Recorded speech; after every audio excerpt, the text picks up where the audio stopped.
In today's Sharp Saturday video, we're going to take a look at another blade from the folks at Odenwolf. This one is the Odenwolf W Machete. You know I'm going to like this testing, don't you? That's what's coming up next here on Survival on Purpose.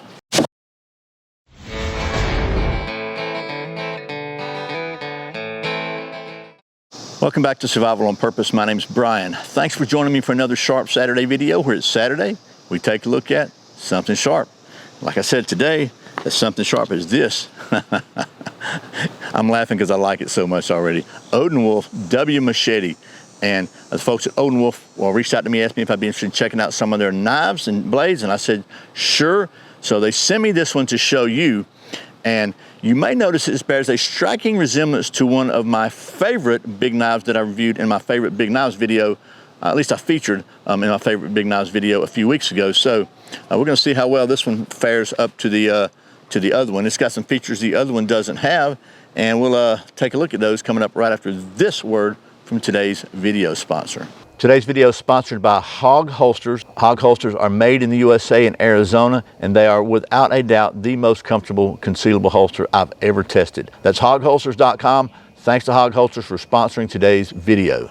Okay, so here is the Odenwolf W Machete. Features a 9.84 inch long by 2 inch deep top to bottom D2 steel blade with an HRC of 61, a 7.09 inch by 1.06 inch wide textured TPE handle with a sleeved lanyard loop in it.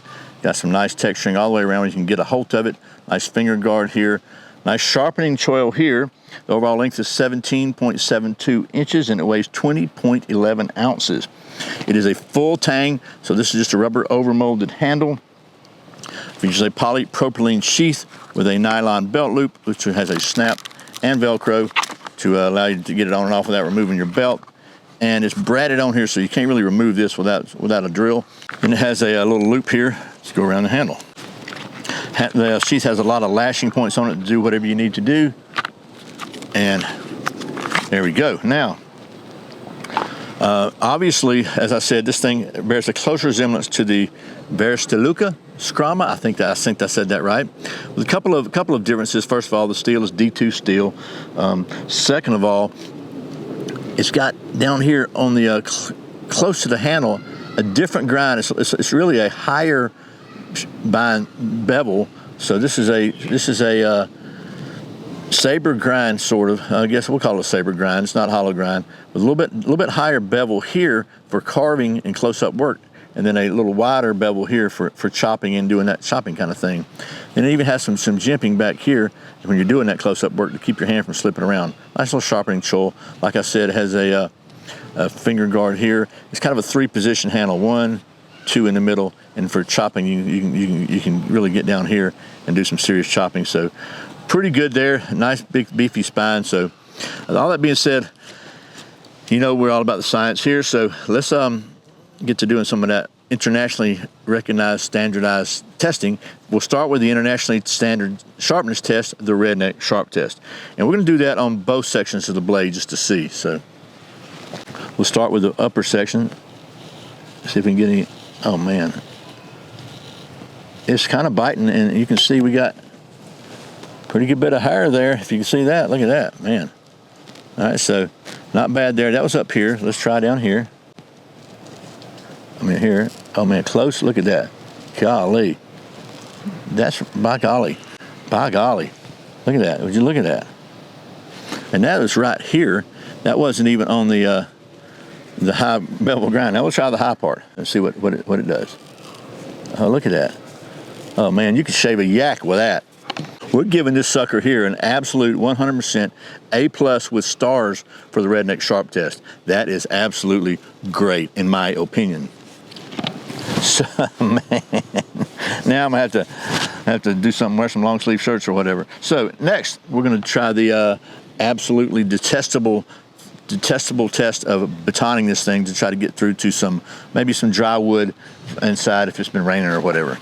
We'll start with this. Sounds kind of solid, but honestly it's probably not. Let me give you a different angle on this. Okay, so got some wood here. I said it sounds solid, it's probably not. This is really dry oak.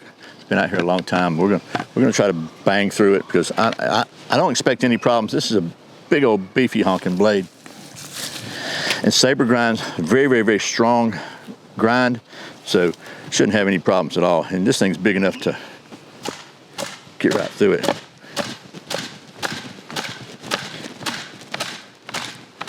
It's harder than I thought.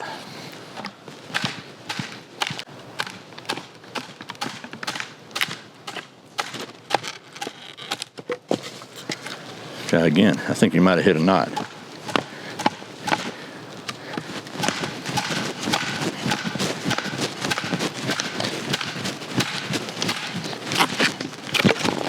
Okay.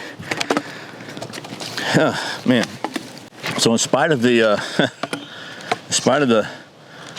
rottenness of the wood, we hit a couple of knots, and really, it had to beat the heck out of this thing to get it through. I was getting some vibration on my hands, but no rolling of the edge, nothing like that. I think that's the purpose for the two different grind bevel, two different bevel edge anyway. So that being said, let's see if we can get us some fire prep going. It's about time for me to go harvest some more wood because my wood is really not doing great, but for all this testing stuff. But let's just see. Man, that is like, golly, that edge down there is unbelievable. I mean, it is really, really, golly, it's just crazy, crazy, crazy sharp.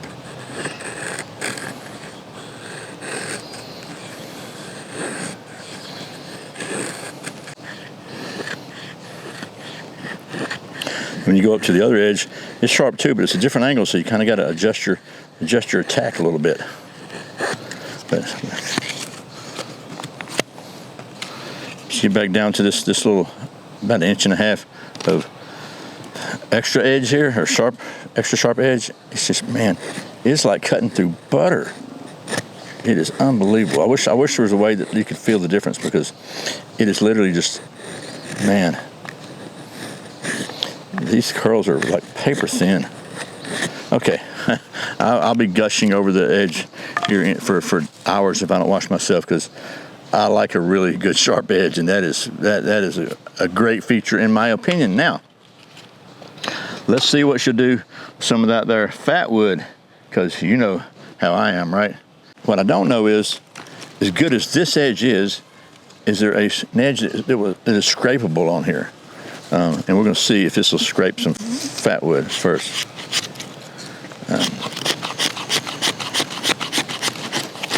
Appears to do so fairly well.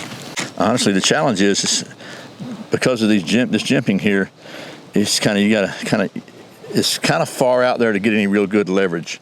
So next, you know where we're going with this, right? We're going to try to see about getting us a fire going, and I think maybe this might be the best way to try that. We'll do this thing like so, and just scrape backwards like that. And looky there. First shot. Okay. I don't think it gets much better than that. So, what else could we do with this thing, you know, from a scientific standpoint? The tooth fairy leaves her teeth under Chuck Norris's pillow. Okay, so I'm trying to keep the sun out of the camera lens. I'm racing against sundown, so I will skip over all the part about how I maintain a state-of-the-art cutting-edge knife testing facility here at our worldwide headquarters, and like to do the balance orientation, and rotation device testing, and we'll just get right to it with our scientific methodology. Whoop, whoop, whoop, whoop, whoop. Gotta get a little closer to you to start.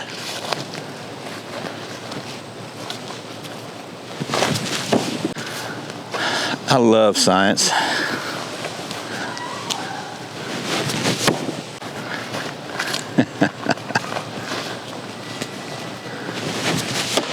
Ooh, we had a little twang on it. We have to do the obligatory shock test though, right?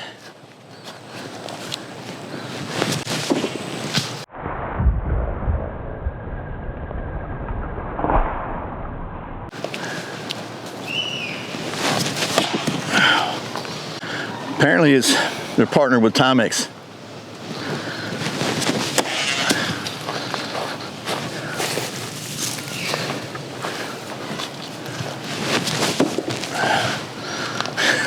we're stopping.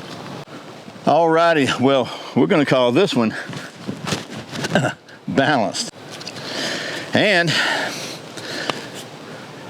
very, very functional. So I gotta say, the one potential negative that I saw, and it's not a super negative, was I like to see those jimping gone. I think they're pretty much unnecessary. You can get enough grip here, or at least make them shorter, because I like to have a scraping part of the spine closer to where I can put some leverage on it, not way out here. Because for me, that's a big part of having a tool for survival, is being able to strike a ferro rod and make a fire. But man, this thing gets the job done. It is very, very sharp.